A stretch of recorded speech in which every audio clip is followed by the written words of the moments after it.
السلام علیکم۔ بسم اللہ الرحمن الرحیم۔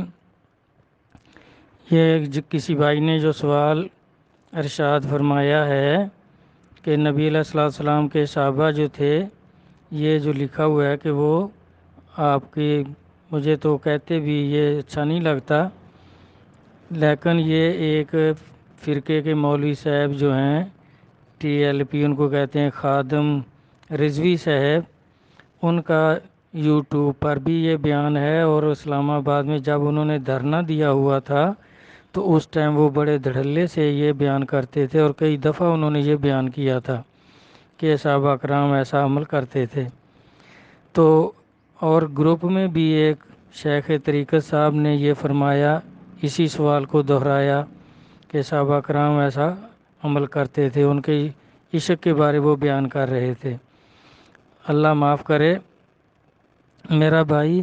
دیکھیں اللہ تبارک تعالیٰ قرآن پاک میں فرما رہے ہیں نبی علیہ الصلوۃ والسلام کے بارے میں، نور و کتاب مبین، کہ میں نے اپنا نور بھیجا ہے اور روشن کتاب، اور روشن کتاب جو ہے وہ بھی اللہ کا نور ہے، اللہ کا کلام ہے، قرآن پاک ہے، اور نبی علیہ الصلوۃ والسلام بھی نور ہیں۔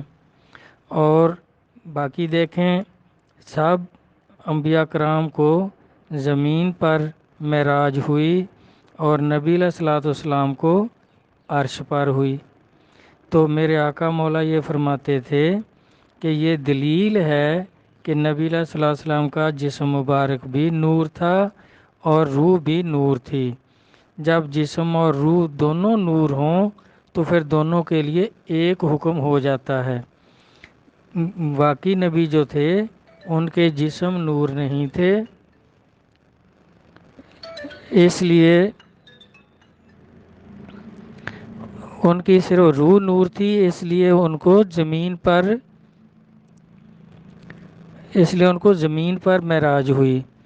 کسی کو کوہتور پر، کسی کو نار نمرود میں، کسی کو مچھلی کے پیٹ میں۔ تو اس طرح یہ ان کے معراج جو تھی سب نبیوں کی زمین پر ہوئی، اور نبی علیہ السلام کو عرش پر ہوئی۔ یہ اس بات کی دلیل ہے کہ سرکار کا جسم بھی نور تھا اور روح بھی نور تھی، اس لیے آپ کو معراج عرش پر ہوئی۔ باقی نبیوں کے جسم نور نہیں تھے، اس لیے ان کو زمین پر معراج ہوئی۔ اور وصال کے بعد دیکھیں موسیٰ علیہ السلام معراج کی رات نبی علیہ السلام کو چھٹے آسمان پر مل رہے ہیں، اور عیسیٰ علیہ السلام چوتھے آسمان پر مل رہے ہیں، آدم علیہ السلام پہلے آسمان پر مل رہے ہیں۔ تو اس طرح آپ کے جو جسم بھی نور تھا، روح بھی نور تھی، تو نور کو بھائی یہ حاجت ہوتی ہی نہیں، ان کے اندر ظرف جو ہوتا ہے وہ نور کا ہوتا ہے، نور پیدا کرتا ہے۔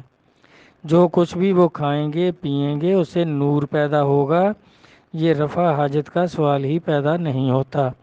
تو یہ باقی جو عمل انہوں نے بتایا کہ صحابہ یہ کھا پی جاتے تھے، تو وہ پہلے یہ تو ثابت کریں کہ سرکار کو یہ حاجت ہوتی تھی۔ اور کتنے معتبر بزرگوں سے یہ ثابت ہے کہ نبی علیہ الصلوۃ والسلام تعلیماً جاتے تھے باہر، اور جا کر صحابہ نے دیکھا تو وہاں صرف خوشبو آ رہی ہوتی تھی، کوئی غلاظت وغیرہ نہیں ہوتی تھی، پاخانہ وغیرہ یا پیشاب وغیرہ ہوتا ہی نہیں تھا، صرف خوشبو آ رہی ہوتی تھی۔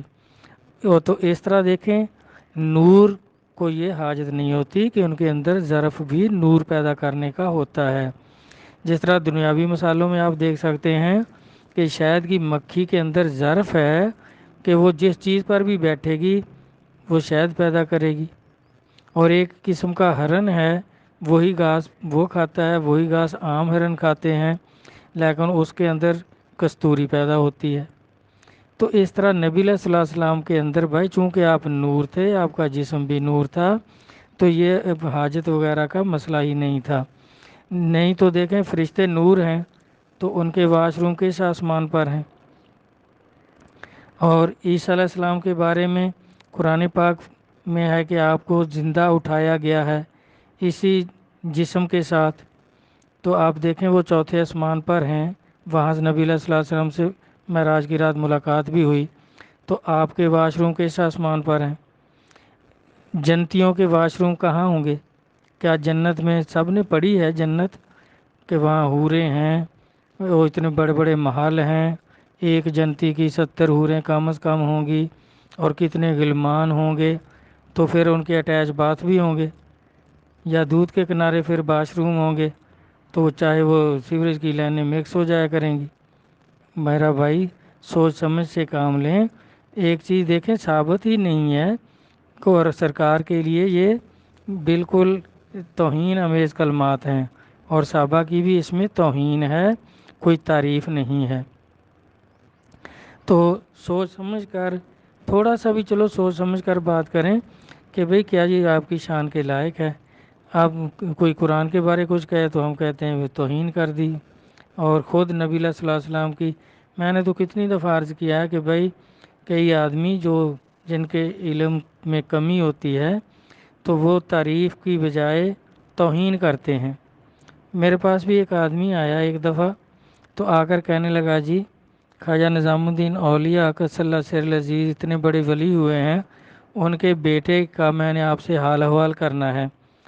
تو میں نے کہا میرا بھائی خواجہ محبوب الہی نظام الدین اولیاء قدس اللہ سر العزیز کی تو شادی نہیں تھی، انہوں نے تو شادی کی نہیں، تو ان کا بیٹا کہاں سے آ گیا؟ کہنے لگا جی فرض کر لو۔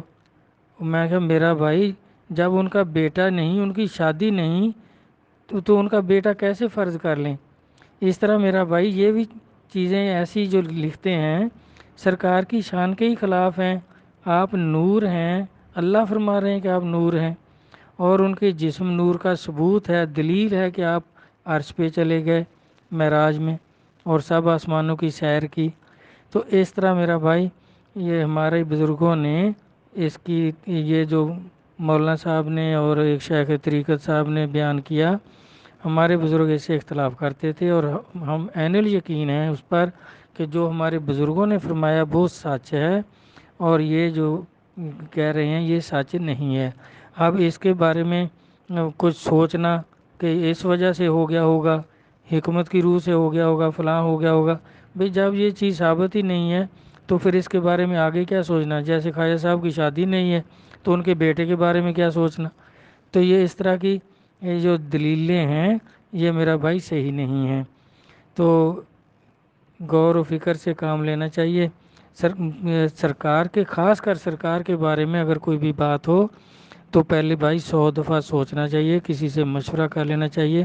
اب وہ جو شیخ طریقت صاحب بیان فرما رہے تھے، اب اللہ جانے ان کے پیر و مرشد نے ایسا فرمایا ہو، حالانکہ ان کے پیر و مرشد تو بہت بڑے سلسلے کے بانی ہیں، بہت بڑے بزرگ ہیں، وہ تو ہمارے خیال میں تو بالکل نہیں فرما سکتے۔ جو یہ روحانی لوگ ہیں، سلسلوں کے لوگ ہیں، طریقت معرفت کے لوگ ہیں، یہ بالکل اس کی مخالفت کرتے ہیں، کیونکہ وہ سارے کے سارے قرآن اور حدیث کے اوپر مکمل عمل رکھتے ہیں، یقین رکھتے ہیں، کیونکہ سرکار نور ہیں اور نور کو یہ حاجت نہیں ہوتی۔ اللہ تعالیٰ سمجھ عطا فرمائے، آمین۔ اللہ